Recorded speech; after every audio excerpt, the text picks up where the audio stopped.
السلام عليكم ورحمة الله وبركاته. الحمد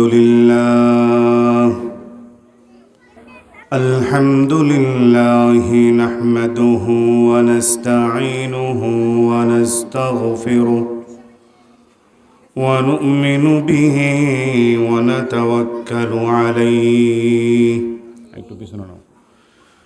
ونعوذ بالله من شرور أنفسنا ومن سيئات أعمالنا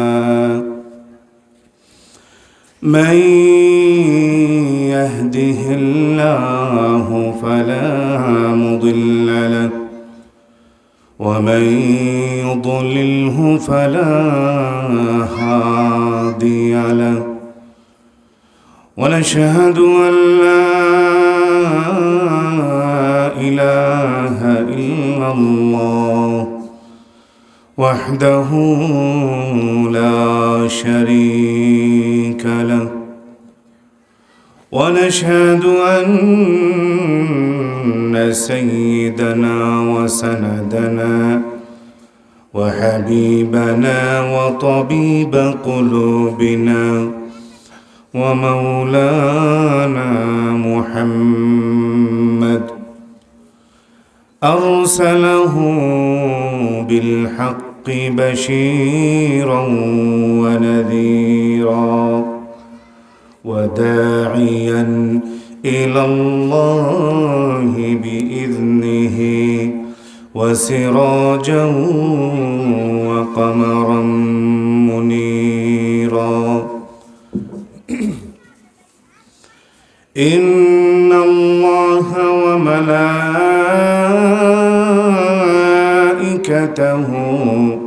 يصلون على النبي يا أيها الذين آمنوا صلوا عليه وسلموا تسليما সবাই অন্তরের অন্তঃস্থল থেকে দুরূদ ইব্রাহিম পাঠ করি আল্লাহুম্মা সাল্লি আলা মুহাম্মাদিন ওয়া আলা আলি মুহাম্মাদ كما صليت على إبراهيم وعلى آل إبراهيم إنك حميد مجيد اللهم بارك على محمد وعلى آل محمد كما باركت على إبراهيم وعلى آل إبراهيم إنك حميد مجيد محمد أشرف العرب والعجم محمد خير من يمشي على قدمي بلغ العلا بكماله كشف الدجى بجماله حسنت جميع خصاله صلوا عليه وآله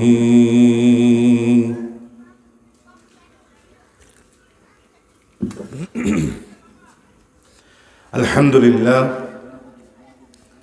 বাংলাদেশ নামাজ বাস্তবায়ন কমিটি ও আল্লামা শেখ শিহাবুদ্দিন পলাশী হুজুর রহমতুল্লাহি আলাইহির প্রতিষ্ঠিত মাদ্রাসা ও খানকার উদ্যোগে বার্ষিক ইসলাহি জোড় ও দোয়া মাহফিল 2 দিনব্যাপী এই ইসলামী মহাসম্মেলনের আজ প্রথম দিনের এই অধিবেশনে ইতিমধ্যেই যারা কাছে কিংবা দূর দূরান্ত থেকে উপস্থিত হয়েছেন এবং মাইকের আওয়াজ যত দূর যাচ্ছে যারা মনোযোগ দিয়ে আলোচনাটুকু শুনছেন, আপনাদের সবাইকে আন্তরিক প্রীতি ও শুভেচ্ছা জানাচ্ছি। সেই সাথে আমার পক্ষ থেকে সালাম জানাচ্ছি, আসসালামু আলাইকুম ওয়া রাহমাতুল্লাহি ওয়া বারাকাতুহু। সকল প্রশংসা মহান রব্বুল আলামিনের জন্য, যিনি আমাদেরকে আজ বাংলাদেশ নামাজ বাস্তবায়ন কমিটির উদ্যোগে আয়োজিত আজকের এই মাহফিলে আসার মতো, বসার মতো তৌফিক দান করেছেন, কিছু কথা বলা ও শোনার মতো তৌফিক দান করেছেন। এই মাহফিল, এই মজলিস, এটা কোনো সাধারণ মাহফিল নয়, এটা কোনো সাধারণ মজলিস নয়। এটা এমন একটি বরকতময় মজলিস, যেই মজলিসের আসর জমেছে একজন আল্লাহর খাস ওলির মাকবারার পাশে। বাংলাদেশের ইতিহাসে অলিকুলের শিরোমণি যাকে বলা যেতে পারে, কুতুবে আলম, বিশ্বকুতুব হযরত হাফিজ হুজুর রহমাতুল্লাহি আলাইহি, তার দেওয়া খেলাফতে যিনি ধন্য হয়েছেন, এই ধনপুরের জমিনে যিনি শুয়ে আছেন ধন্য হয়ে, তিনি হলেন পলাশী হুজুর রহমাতুল্লাহি আলাইহি, আল্লামা শেখ শিহাবুদ্দিন পলাশী হুজুর রহমাতুল্লাহি আলাইহি। তার খেলাফত প্রাপ্ত এবং সুযোগ্য সাহেবজাদা হযরত মাওলানা শেখ ওয়াহিদুজ্জামান সাহেব দামাত বারাকাতুহুম, যিনি বর্তমানে এই খানকার পীর সাহেব, যিনি গাজীপুরের পীর সাহেব নামে পুরা বাংলায় যিনি সুপরিচিত, তার ডাকে আজকে আমরা এখানে এসেছি। আজকের এই মাহফিল আল্লাহ তাআলা যদি কবুল করে নেয়, আমাদের জন্য নাজাতের উসিলা হয়ে যেতে পারে। আল্লাহ সুবহানাহু ওয়া তাআলা পবিত্র কুরআনুল কারীমে বলেন, আলা ইন্না আউলিয়া আল্লাহি লা খাউফুন আলাইহিম ওয়া লা হুম ইয়াহজানুন। ও আমার বান্দারা শোনো, জেনে রেখো, যারা ওলি হয়েছে, যারা ওলি হতে পেরেছে, তারা আমার বন্ধু। তাদের দুনিয়াতেও কোনো পেরেশানি নাই, পরকালেও তাদের কোনো পেরেশানি নাই। লাহুমুল বুশরা ফিল হায়াতিদ দুনিয়া ওয়া ফিল আখিরা, দুনিয়াতেও তাদের জন্য সুসংবাদ রয়েছে এবং পরকালেও তাদের জন্য সুসংবাদ রয়েছে। সুতরাং যারা ওয়ালি তারা আমার বন্ধু। তোমরা ওলিয়া উলিয়াদেরকে, নেককার বান্দাদেরকে খুঁজে খুঁজে নাও এবং তাদের সংস্পর্শে আসো, তাদের সোহবত লাভ করো। কেননা যারা মুত্তাকি পরহেজগার বান্দা এবং যারা ওলি আউলিয়া নেককার বান্দা, তাদের সোহবতে আসলে আমাদের গুনাহ কম হওয়ার সম্ভাবনা বেড়ে যায়। গুনাহমুক্ত জীবনযাপনের পথ, গুনাহমুক্ত জীবনযাপন তখন শুরু হয়ে যায়। তাদের আলোয় আমরাও তখন আলোকিত হয়ে যাই, ঠিক কিনা বলেন? একটা আলো, সেই আলোর কাছে যদি আপনি আসেন, অটোমেটিক আপনিও আলোকিত হয়ে যাবেন। অন্ধকারে থেকে আপনি আলোকিত হতে পারবেন না, আলোর কাছে আপনাকে যেতে হবে। আল্লাহ রাব্বুল আলামিন বলেন, ইয়া আইয়ুহাল্লাযীনা আমানুত্তাকুল্লাহ, ও আমার বান্দারা, তোমরা গুনাহমুক্ত জীবনযাপন করো, তাকওয়া অর্জন করো। আর কি করবে? ওয়াকুনু মা'আস সাদিকিন, যারা নেককার বান্দা তাদের সংস্পর্শে তোমরা আসো। তাদের সংস্পর্শে যদি তোমরা আসো, তাহলে যে ওলিয়া আউলিয়াদের ব্যাপারে আল্লাহ তাআলা বলেছেন তাদের দুনিয়াতেও কোনো পেরেশানি নাই, পরকালেও তাদের কোনো পেরেশানি থাকবে না। আমরা যদি তাদের সংস্পর্শে আসতে পারি, তাহলে আমাদের জন্য এই সুসংবাদ আসতে পারে। আর আমরা অনেকেই বলে থাকে এই কারি ওয়াহিদুজ্জামান কি আছে তার মধ্যে, তোমরা তার পিছনে পিছনে আলেম ওলামারা কেন ঘোরাঘুরি করো? এমন কথা অনেকেই মনে করে, অনেকেই এমন প্রশ্ন করে।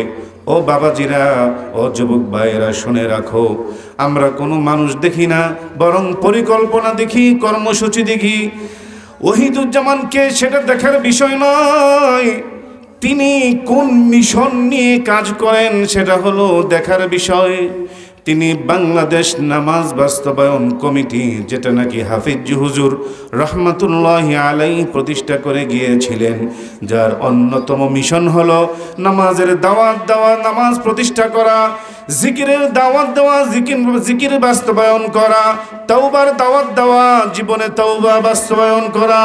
এই কথাগুলো ইসলামের মৌলিক বিষয়গুলোর মধ্য থেকে এমন কতিপয় বিষয় রে বাবাজিরা, যেই বিষয়গুলো যদি কেউ বাস্তবায়ন করতে পারে, সে তার জীবনকে সফল কাম করতে পারবে। সুতরাং আমরা দেখছি তিনি নামাজের দাওয়াত দিচ্ছেন, আমরা দেখছি তিনি জিকিরের দাওয়াত দিচ্ছেন, আমরা দেখছি তিনি মানুষদেরকে তাওবার দাওয়াত দিচ্ছেন। এই প্রত্যেকটি বিষয় এমন যা আপনাকে সফল কাম বানাতে পারে। কোরআন থেকে আমি আপনাকে বলছি, প্রথম বিষয়টি যদি নিয়ে আসি নামাজের কথা, আল্লাহ রাব্বুল আলামিন বলেন আকিমুস সালাতা ওয়া আতুজ যাকাত। তুমি যাকাত দাও, কিন্তু নামাজ শুধু পড়ো না, নামাজ বাস্তবায়ন করো। যাকাত দিতে বলেছে, নামাজ বাস্তবায়ন করতে বলেছে। ও বাবাজিরা, নামাজ একা একই পড়লে কি বাস্তবায়ন হবে নাকি? একাকি পড়লে তো নামাজ পড়া হবে, বাস্তবায়ন করতে হলে আপনার পরিবারেও বাস্তবায়ন করতে হবে, আপনার সমাজেও বাস্তবায়ন করতে হবে। এই জন্য বাস্তবায়নের জন্য একাকি কর্মসূচি নেওয়া যায় না, সকলে মিলে কাজ করলেই তখন সেটাকে বাস্তবায়ন করা যায়। কোরআন যেহেতু বলেছে আকিমুস সালাহ, নামাজের বাস্তবায়ন করো, এই জন্য নামাজ বাস্তবায়নের কমিটিরও দরকার আছে, ঠিক কিনা বলেন? কমিটিতে তালিকাতে নাম থাকুক বা না থাকুক, এটা একটা কাজের রূপরেখা। সকলে মিলে আমরা আমাদের সমাজে, আমাদের শেখ ওয়াহিদুজ্জামান সাহেব হুজুর প্রায় সময় বলেন, রান্নাঘর থেকে নিয়ে সংসদ ভবন পর্যন্ত নামাজের দাওয়াত নিয়ে কাজ করতে হবে।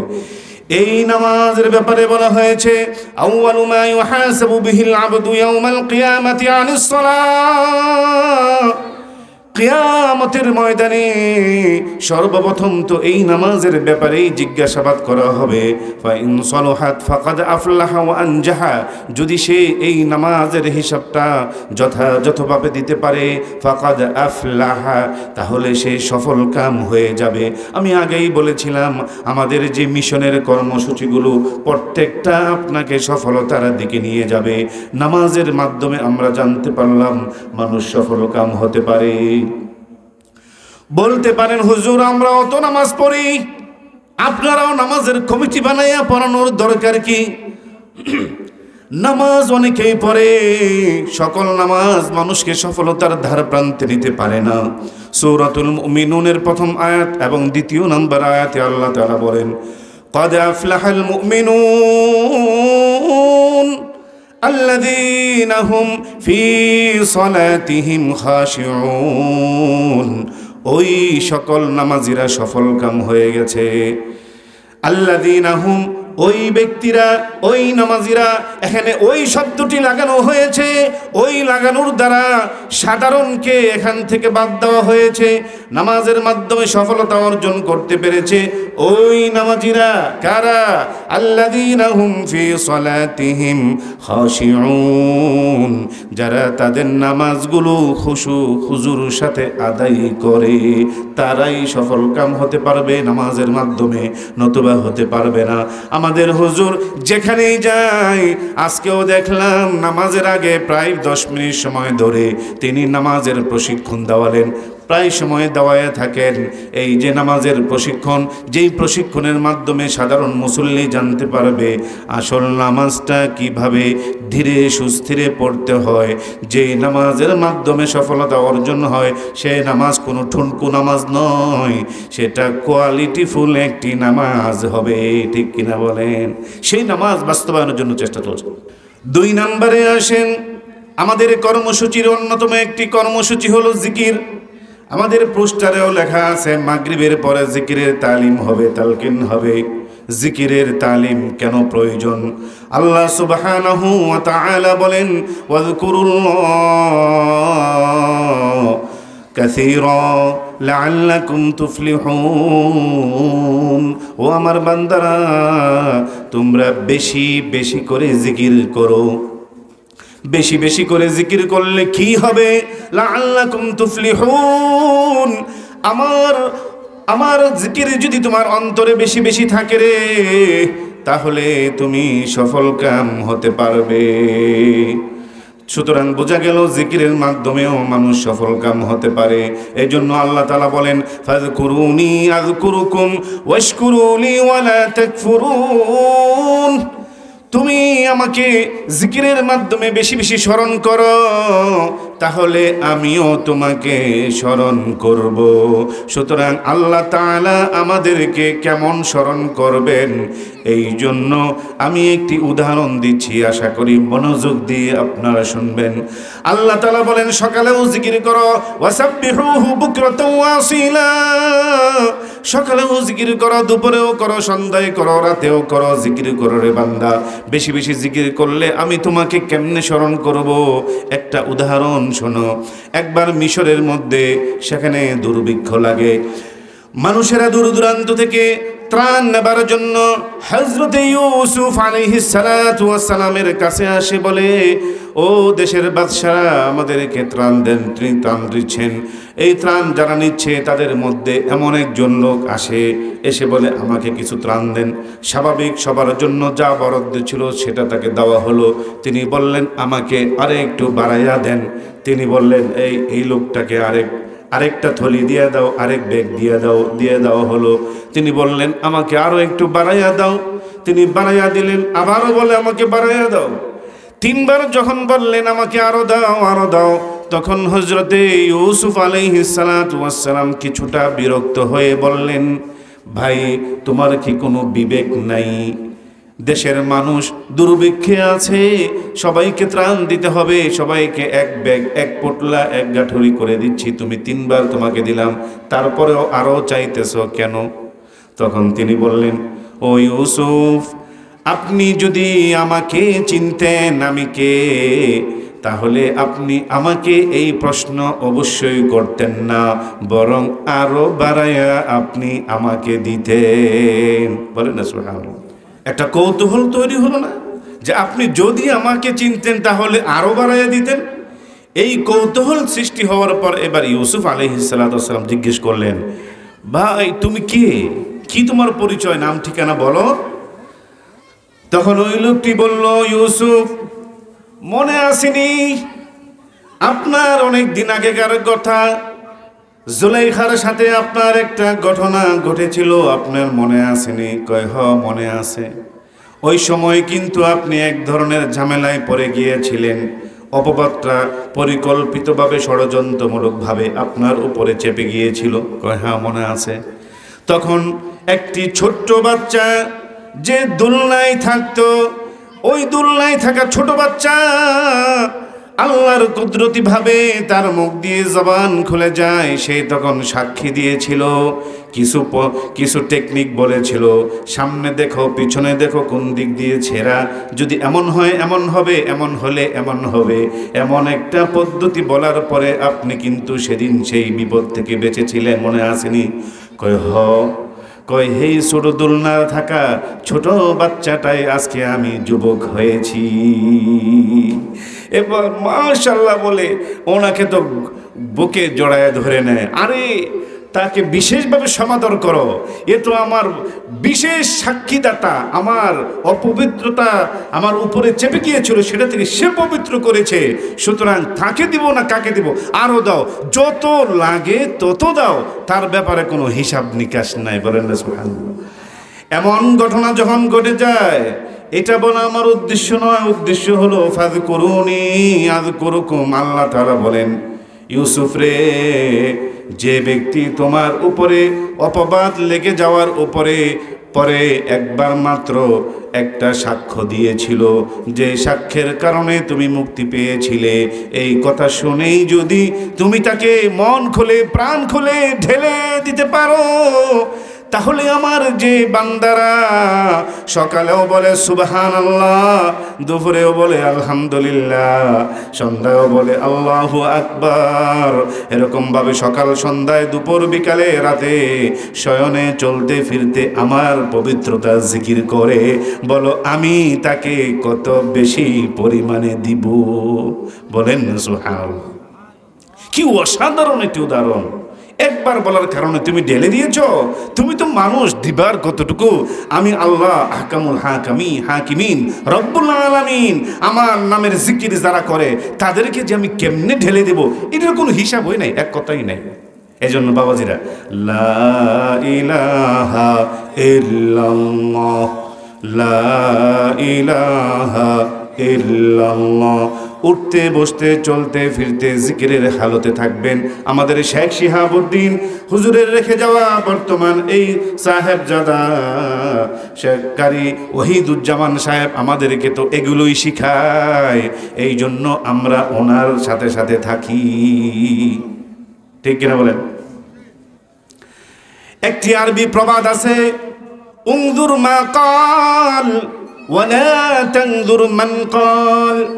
কে বলে সেটা তুমি দেখো না, কি বলতেছে সেই কথাটা তুমি বিবেচনা করো। যাই হোক, আমাদের নামাজ বাস্তবায়ন কমিটির অন্যতম আরেকটি কর্মসূচি হলো তাওবা।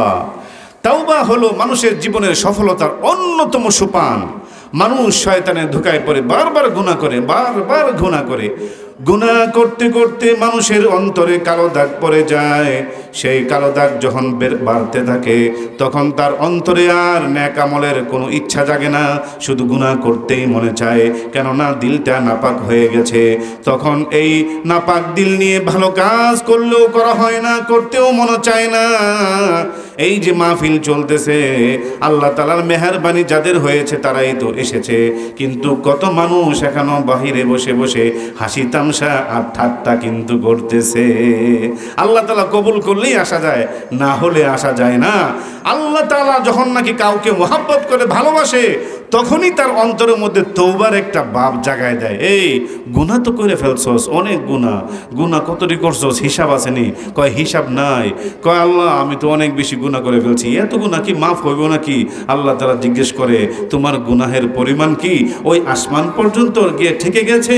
লাউ বালাগাত আনানাস সামা, যদি তোমার গুনাহের পরিমাণ ওই আকাশের সীমানা কেউ ছুঁয়ে যায়, এত বেশি গুনাহ যদি তোমার হয়ে যায় রে বান্দা, তারপরেও যদি তুমি আস্তাগফিরুল্লাহ রব্বি মিন কুল্লি যামবি ওয়া তুবু ইলাই, আল্লাহ রে জীবনের সমস্ত গুনাহের জন্য আজকে ক্ষমা চাইলাম, মাফ চাইলাম, আর করব না, এমন একটা ডাক যদি ডাকার মতো দিতে পারো, আর যদি কবুল হয়ে যায় রে বান্দা, তাহলে তোমার জীবনের সব কিছু ইল্লা মান তাবা ওয়া আমানা ওয়া আমিলা আমালান সালিহা ফাউলাইকা ইউবাদদিলুল্লাহু সাইয়্যাতিহিম হাসানাত। গুনাহ যতগুলো করছিলা নেকি দিয়া আমি সব ভইরা দিমু। বলেন না সুবহানাল্লাহ। গুনাহ কত করছেন, কত গুনাহ আপনি করতে পারবেন? ছোট নিয়ে একটা মানুষ, আপনি কত গুনাহই করতে পারবেন। আল্লাহ তাআলা দুনিয়ার কাফেরদেরকে খাওয়াইতেছে, আমরা তো এখনো মুসলমান। হ্যাঁ, এই জন্য বাবাজিরা, এই গুনাহ থেকে মুক্তি পাবার জন্য আমাদের হুজুর সবসময় বলে থাকে, বাবাজিরা গুনাহের কাম ছোট হলেও করব না, নেকের কাম ছোট হলেও ছাড়ব না, এই দাওয়াত তিনি দেন। এই জন্য আমরা বাংলাদেশ নামাজ বাস্তবায়নের সাথে আমরা আছি। আপনারা আছেন তো ইনশাআল্লাহ? সম্মানিত উপস্থিতি, আল্লাহ তাআলা বলেছেন তোমরা নেককার বান্দাদের সাথে থাকো।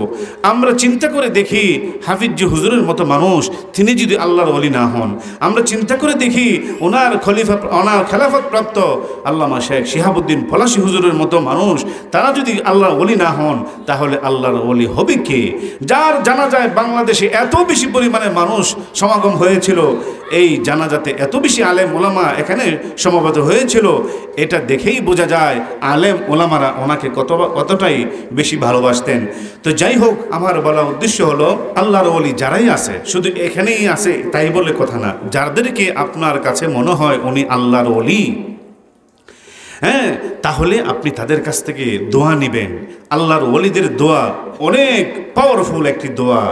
যাই হোক, আমাদের আজানের সময় মনে হয় ঘনিয়ে আসছে, আলোচনাটা করা গেল না। তবে আমরা যতটুকু আমাদের বাংলাদেশ নামাজ বাস্তবায়ন কমিটির যে মিশনগুলো নিয়ে আলোচনা করলাম, আল্লাহ তাআলা আমাদেরকে এর উপর লেগে থাকবার জন্য, জোরে থাকবার জন্য, মিলেমিশে থাকবার জন্য, এর উপর আমল করার মতো তৌফিক দান করুন। আমিন।